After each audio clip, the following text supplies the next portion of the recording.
Here we go. An important message from Governor Gary R. Good evening, Herbert. fellow Utahns. As you know, we're in the midst of a serious pandemic. The number of infections in our Don't state question it. Just take his word for it. Okay. is growing at an alarming rate. Our hospitals in Utah are among the best in the world, but they cannot give the best care when hospitals are at capacity and medical professionals are exhausted and spread too thin.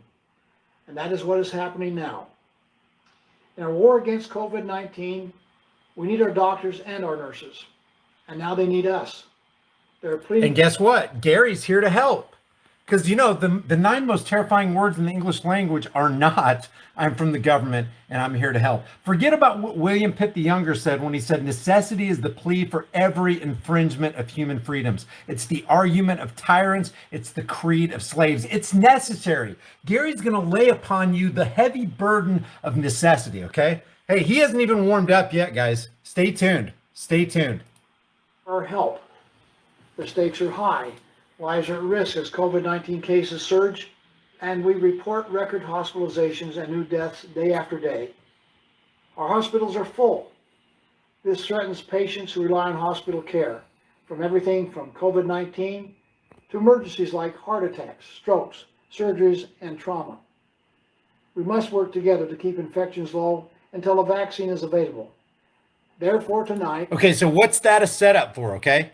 He's about to lay a mandate on us. And as I've said, and a lot of you guys have already said, those who make the mask mandatory today will make the vax mandatory tomorrow. I.e., do you want to continue traveling down those highways? Well, we need to see your COVID pass. Oh, do you want to shop in that hardware store? Did you need some tool, some implement? You need your COVID pass. Did you want to shop for food so that you could feed your family? Do you want to go to work? Do you want to be able to start your car? Guys, this is a long and dangerous road if we choose to go down it. Now, listen, YouTube, I'm not making any assertions or anything. I'm just putting this information out here. Listen to Gary. Listen to Gary. We're in dire straits here. Government's got to do something. Got to step in. I'm declaring a new state of emergency to address hospital overcrowding and to protect intensive care unit capacity. Oh yeah, what's the emergency? In conjunction with this order, let me share 4 critical announcements. First, because scientists and... You know, let me change this word right here. See that word announcement? Let's change it to 4 critical edicts.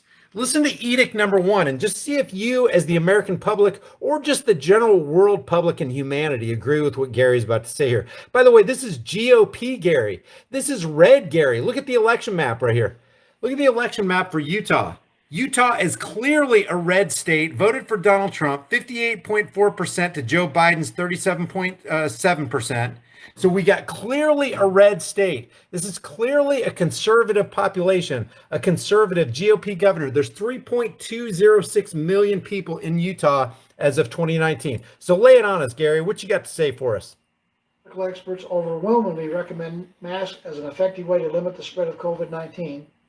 I am placing the entire state of Utah under a mask mandate until further notice. Did you get that? Here's the text. I am placing the entire state of Utah under what? That's an edict, guys. That's an edict. That's called a suspension of the Constitution, a suspension of individual liberties. That's what he's calling for. Businesses must require employees to wear masks and to promote mask wearing to their patrons. So now the government's going to come in and tell you how to run your business. Here's what you must do, business owners. Here's what you must do, employees. Here's what you must do, patrons. Just completely running roughshod all over everybody. And to visibly post signage to that effect. Hey, let me just interrupt here. But don't be outraged, okay? Be indifferent and be apathetic, but don't be outraged. You need to follow your political parasites. They are duly elected and they know what they're talking about and they only have your best interest at heart. Hit it, Gary. By the way, Gary is just warmed up here. He hasn't even warmed up. This is the hors d'oeuvres before the full course. He's about to shovel a whole boatload of full course at you. Those who fail to do so will be subject to fines from the Labor Commission. Look at that. If you fail to obey us, if you fail to comply, business owners, if you fail to comply, just regular Joe Schmo citizen, if you fail to comply, patrons, you'll be subject to fines from the Labor Commission. We're going to start fining people. And then he's going to give you a little bit of, I don't know, medical advice about the M word here.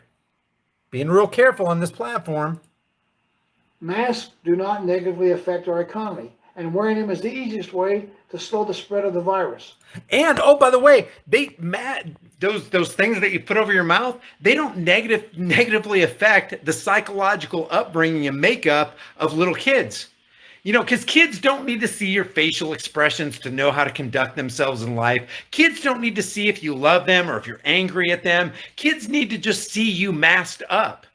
Kids need to see you complying according to your 15,000-hour government public school indoctrination program. That's what Gary's basically saying here. Here, just take my word for it. Don't believe anything you hear other than what we say. We and the technocrats and the scientists and all the experts tell us that these things right here don't cause a shortage of oxygen to your brain. No, it's silly wabbit. Experts tell us that masks do not cause a shortage of oxygen to your brain or cause disease. We cannot afford to. And you know you can trust the experts. Remember those experts who for 2 decades told us how the food pyramid was to go and that it was okay to smoke menthols? Remember those experts? Listen to his rationale, guys, and see if you buy it. Debate this issue any longer. Individual freedom is certainly important, and it is our rule of law that protects that freedom. No, that's individual freedom is important, and our rule of law protects that freedom. Let's just do a real quick breakdown of what laws practically are. Laws are practically nothing more, nothing less than the opinions of politicians who are not the cream of the crop of humanity.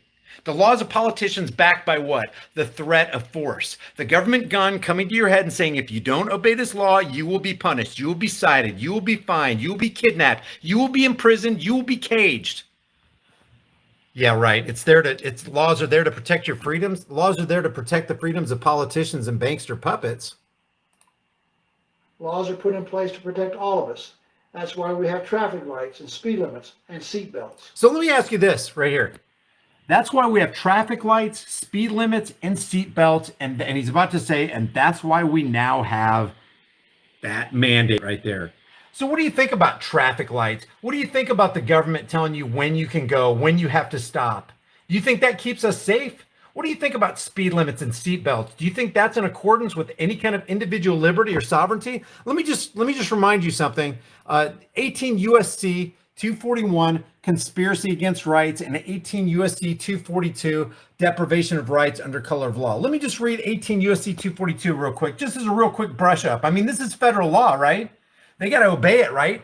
Whoever, under color of any law, statute, ordinance, regulation, or custom, willfully subjects any person in any state, territory, commonwealth, or possession or district to the deprivation of any rights, privileges, or immunities secured or protected by the Constitution or laws of the United States. Skip down here. Shall be fined under this title or imprisoned for any term of years or for life or both, and maybe what? Sentenced to what? Did you write that? Did a conspiracy T write that? Or is that found in 18 USC 242, deprivation of rights under color of law, which sounds like what this guy is kind of transgressing there? I don't know. Just asking questions, but you can't question the Ministry of Truth, right? And that's why we now have a mask mandate. Second, many of us are careful to exercise caution in public. Our health officials have found that such caution is paying off as the spread in these public and institutional spaces is minimal. And so what does an authoritarian do in this kind of case? Well, look, it's working. That gives us the right. That gives us an open door policy to completely trample everybody else's rights anytime we want to, even in a free, open, outside space. Check this out. So although we are relatively safe in institutional settings, such as offices, stores, churches, etc., data tells us that we are most vulnerable to infection in casual social gatherings. It is crucial that we exercise more caution when socializing with those who do not live with us in our homes. Therefore, by order of my office and the Utah Department of Health. He prefaced it by order of my office and the Utah Department of Health. You need to say this with a deep voice, an imposing voice, a sinister voice, with nails out and fangs showing through the mouth. Utahns may not participate in or host casual social gatherings with individuals other than those in their immediate household for the next 2 weeks. Wait a second. Wait a second. This is a broad brush statewide mandate against the Declaration of the United States and the Constitution. We hold these truths to be self-evident, that all men are created equal. They're endowed by their Creator with certain unalienable rights. Among these are life, liberty, and the pursuit of happiness. But now the governor of Utah is going to suspend your pursuit of happiness? Oh, to keep you safe, of course. Remember, necessity is the plea for every infringement of human freedoms. It's the argument of tyrants. It's the creed of slaves. But always obey them. Always obey. Which is the incubation period of COVID-19. Many of you will have questions about how to safely gather during the upcoming holidays. We will share with you recommendations and directives in the coming days. Oh, I bet you will. Recommendations and directives? Those are orders. Those are more orders. Furthermore, it should be known that we will not tolerate organizers of public gatherings that do not exercise the required precautions of social distancing and mask wearing. Oh, yeah? What are you going to do about it? State and local authorities will prosecute and hold accountable those who sponsor and organize such events and gatherings. Organizers will be subject to fines of up to $10,000 per occurrence. Guys, look at this. $10,000 per occurrence. Is anybody outraged yet? Anybody? You know, I thought when I woke up this morning that I woke up on American soil. God, I'm so mistaken. I am so wrong. We're not in America anymore. You can't even walk free without being subject to a $10,000 fine per occurrence in the state of Utah, a red state, guys. A red state under the Obama administration. Excuse me, did I say Obama? Under the Biden, did I say Biden? Oh, that's right. This is happening under the Trump administration. If you're waiting for a government functionary, be he president or governor or senator or congressman or black robe tyrant, I don't even know what to tell you. Don't be outraged, though. Don't be. I'm not asking. No, you don't want to do that. Be indifferent. Be apathetic. It's okay. Just give away more of your rights. They will keep us safe. No problem. No problem at all. We do commend those students who want to participate in school sports and activities. However, because students who participate in activities outside the controlled school environment frequently get and spread COVID-19, we are therefore postponing for the next 2 weeks all sports and after-school activities, with the exception of high school playoff and championship games and also intercollegiate sports. So this thing is so deadly, guys. This thing is so deadly that we make exceptions for it. If it's what is it? If it's a high school playoff game or a championship game or intercollegiate sports, it's so deadly. But we can give it a pass on this right here. Look at that. There's 666 upvotes right now. I looked up and it said 666. Yeah, that's how deadly it is. We're going to grant some exceptions for it. Talk about hypocrisy. This suspension includes club sports, city-sponsored sports, and intramural sports, as well as other club activities. This is a 2-week postponement that will enable us to immediately prioritize testing of student athletes. No, let's call it what it is. This isn't postponement. Let's just call it what it is. This is 2-week tyranny. This is a suspension of individual liberties. You're no longer sovereign. The state is your mommy and daddy, and we can tell you to go to your room if we want to. And if you object to it, we will fine you. We will cite you. If you continue to resist, we will kidnap and cage you. That's what this is. Clear language. The playoff and championship games, and put in place a robust process of testing student athletes involved in other winter sports and activities. Testing of intercollegiate athletes is already occurring under the direction of their respective conferences. Furthermore, students should not gather in social groups outside of regular school hours during the next 2 weeks and must be very careful thereafter.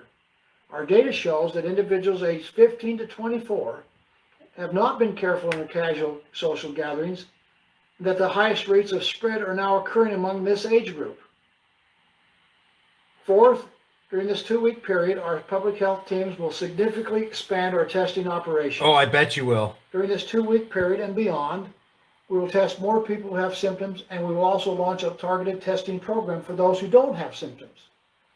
This will begin with weekly testing for our university students and expand to include high school students who participate in extracurricular activities, people in the workplace under the In other words, if you're in these areas, if you're a college student in the state, or if you're a high school student engaged in extracurricular activities, you got no choice.